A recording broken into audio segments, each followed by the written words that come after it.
Hello বন্ধুরা, আমি সুস্মিতা। নতুন আরও একটা ব্লগ ভিডিওতে সবাইকে স্বাগত জানাই। নতুন আরও একটা দিন তোমাদের সাথে শুরু করলাম। কে কোথা থেকে ভিডিওটা দেখছো এবং কেমন আছো অবশ্যই কিন্তু কমেন্ট করে জানিও। তো সকালবেলা আজকে বেশ অনেক দিন পর উঠেছিলাম হচ্ছে রাস্তায় মর্নিং ওয়াক করতে। মোটামুটি দিন 10-15 পরে আর কি।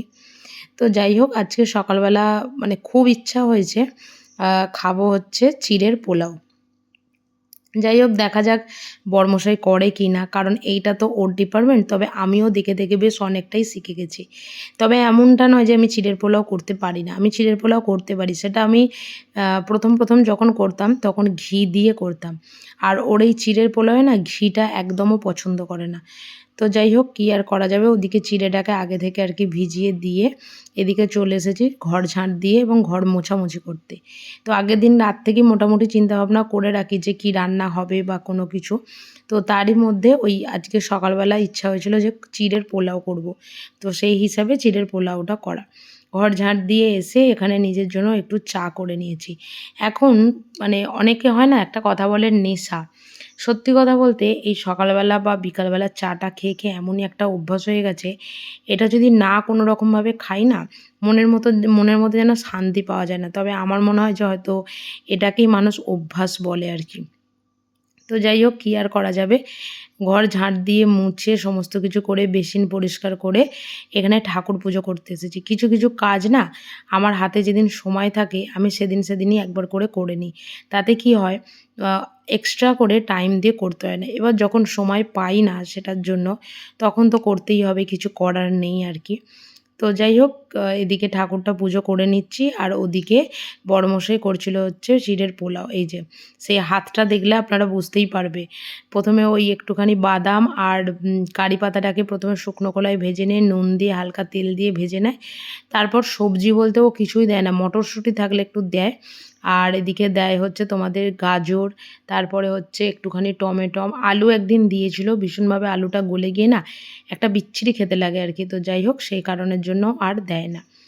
আর এদিকে আমি মানে বালিশের কভারগুলোকে চেঞ্জ করে নিচ্ছি, বিছানার মানে চাদরটাকেও আর কি চেঞ্জ করছি, কারণ হয়ে গেল দিন 10-12।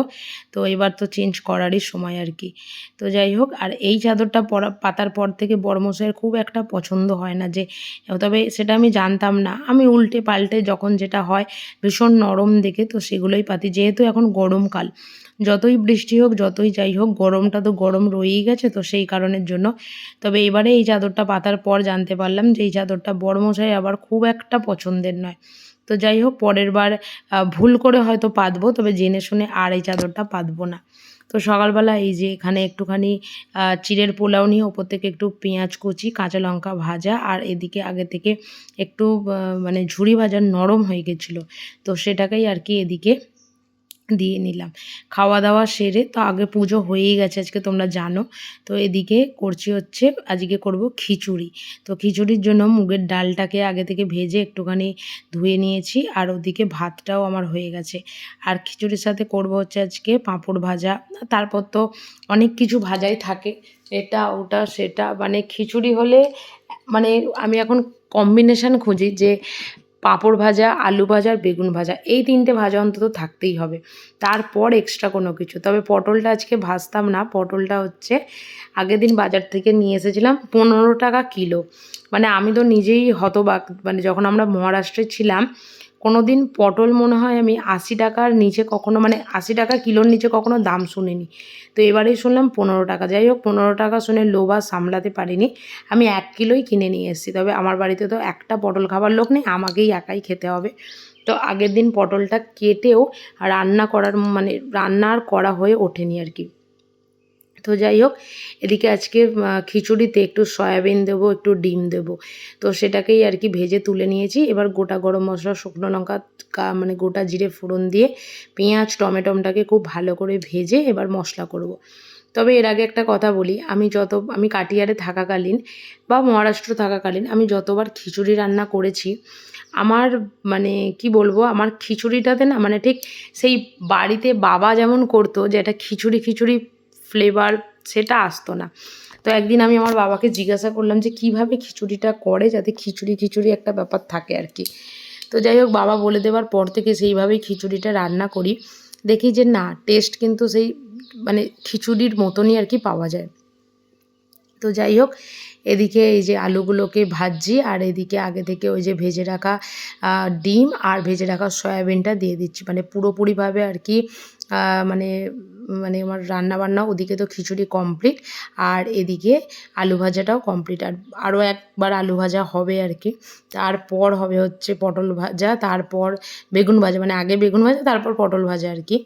তো যাই হোক, এদিকে সব ভাজাভুজি করতে করতেই বেশ অনেকটা সময়ই আর কি চলে গেছে। তবে আমি ভীষণভাবে এই ভাজাভুজি খেতে খুব ভালোবাসি, তবে এড়িয়ে চলি আর কি, যতটা না করলে নয় বা কোনো কিছু, ঠিক ততটাই আর কি।